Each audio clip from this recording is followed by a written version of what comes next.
Hey folks, this is Aiming for Gaming. Today we're aiming for the career of #1 ship captain in Raft. Last time we've checked the basics of the game, found a friend called Chewie and faced many enemies, but now we will aim for more.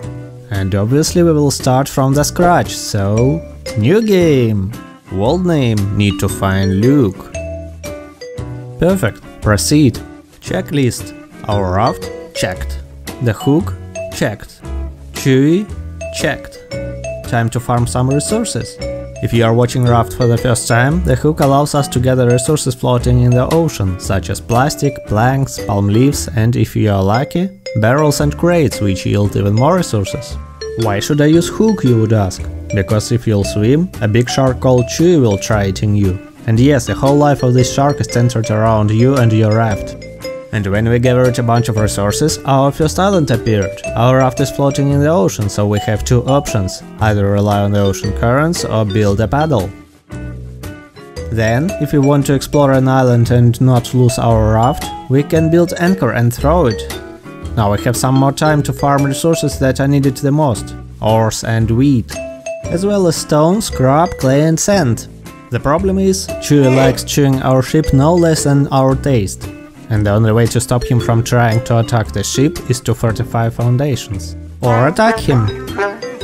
Alright, with all that stuff it's time to build a research table where we can put our findings and learn new recipes. The most important recipe is furnace, in which we can smelt ores, sand and wheat, but it requires dry bricks. So we craft wet bricks, place them anywhere in the raft, ignore the fact that ocean continuously washes them, and voila! A full stack of dry bricks at our service. Stop chewing my raft already! I need fortifications as sap. Finally a smelter! Now we can place some planks as fuel and let metal ore to be smelted into iron ingot. Nice. Having a water purifier and simple grill is also essential, as we can die of starvation or thirst. Sorry Chewie, but I'm tired of beets and potatoes, so I'd like to eat some shark meat. I need a bigger grill though. I mine too many resources, so I definitely need a crate to store them. Next island, I have arrived. But to be safer, I'll fortify a foundation with anchor, so that Chewie won't be able to swallow it. Ah yes, and I can even place my wet bricks here. Excellent. Good to know that you agree with me. Quickly bring me some fish, you're starving. This grill is much better, can fit up to 3 pieces of food at a time. Hello there, I know that you will blow up if I come too close, so meet my bow. Well, I managed to fortify our raft, but it's not fast to catch all that stuff floating in the ocean, so I guess I need some collection nets. Each of them can catch up to 10 items. I guess I'll need 2 of them, or 4, or…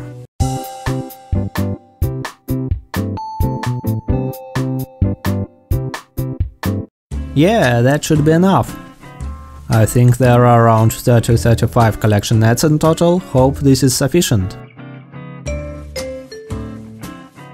While I was crafting these, I also placed a receiver. Oh no, a flashback! Okay, I have a receiver and 3 antennas, time to test it. What? Too close to receiver? Are you kidding me? Fine, this antenna will go there, the most reliable structure in the world, and… it works! Ha! Where was I? Ah yes, the collection nets. Wait, I've also built some foundations. Time to investigate the story quest. Looks like it's a beautiful cruise ship. No, it's not. It's a horror maze with rats and darkness. In the end, I was able to investigate it from the top down. This unlocked me a steering wheel and an engine. According to this tooltip, one engine can support up to 100 foundations. Oh, this explains why one is not enough.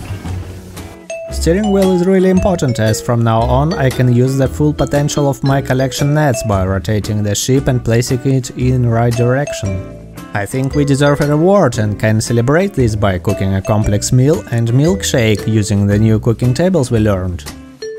Ah, much better. The refreshing taste of science and civilization. We can even pin the best recipes. All of them require 4 ingredients, and if you won't follow the recipe, the food will be spoiled. I've also getting too much palm leaves and some other resources, and this baby can compress them into trash cubes, which I'll use in the shop later. But first things first, a true captain needs a crew, and this llama is perfect candidate. Look how easy it follows my commands. You're orange, I'll call you L3MA. Nice to meet you too. Actually, catching some bees is not a bad idea either. And, as I said, the trash cubes are one of the 2 main currencies in the shop, from which I can buy hats, resources, new recipes and fishing baits. And llamas yield wool, which is needed to craft backpack. Yay, 10 more storage slots. As for bees, I've built a small house with flowers and beehive for a constant honey supply. And found some more animals. What's that? Are you okay? Fine, I'll leave you be. Can I fish in this small pond? Sure I can. Wait, can I fish anywhere I like?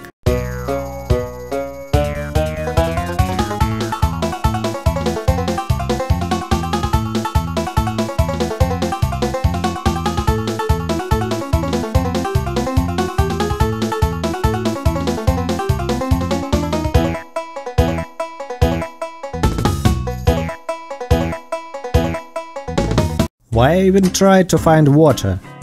Nevertheless, now we have enough materials to start making our Millennium Falcon.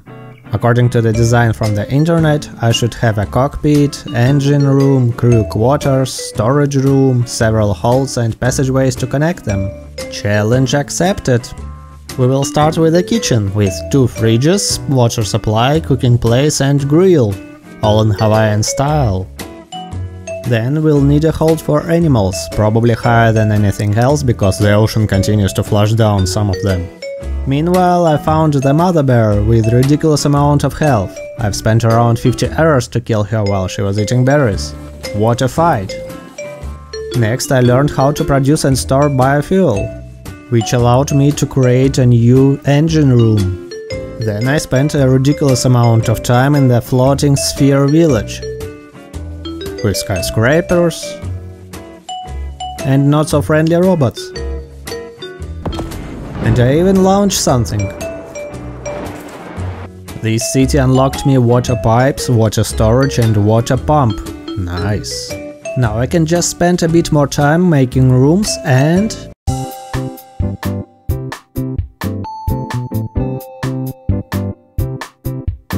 Hell yeah! Farming for all that planks and stuff, especially planks, was insane. But I've made progress in building our Millennium Falcon. How much progress? Let's look from the front. I guess something is missing. Oh yes, the color.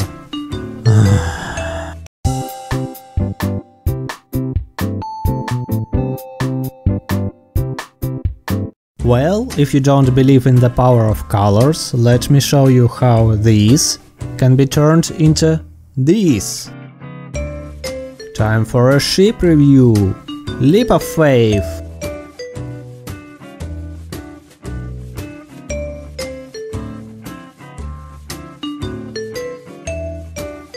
Let us start from the kitchen. New snow-white colors and a bit of blue awake hunger and accentize the luxury of hearty meals and cocktails.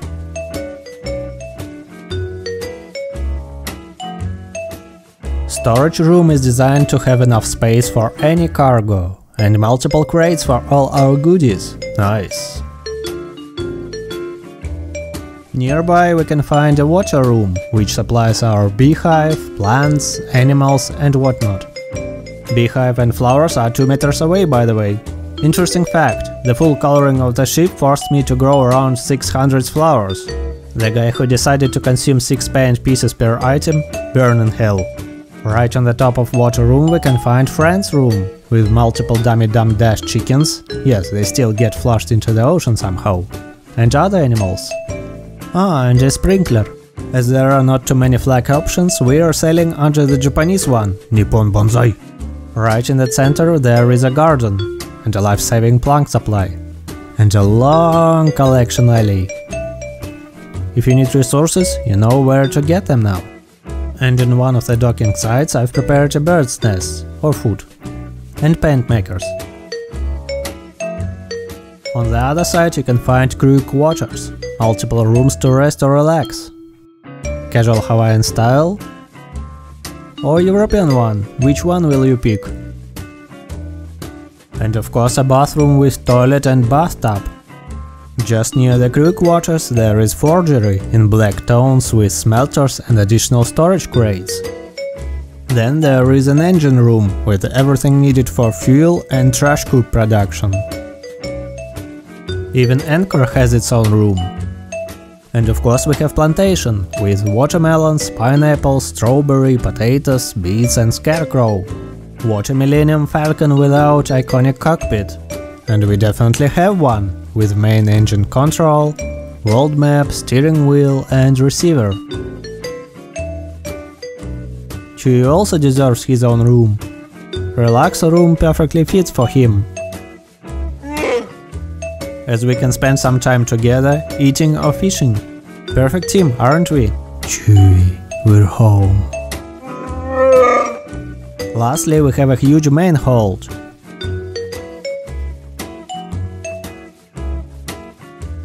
With slain enemies on the walls, robots, foundation counter, yes, almost 1000 by the way. Relax zone near the fireplace, tic-tac-toe, and the piano. You know where to spend time between your journeys. Now we can feel the life of the true captain, meaning that we achieved what we were aiming for. Next time we'll aim for more, so press like and subscribe button to not miss it, and see you later.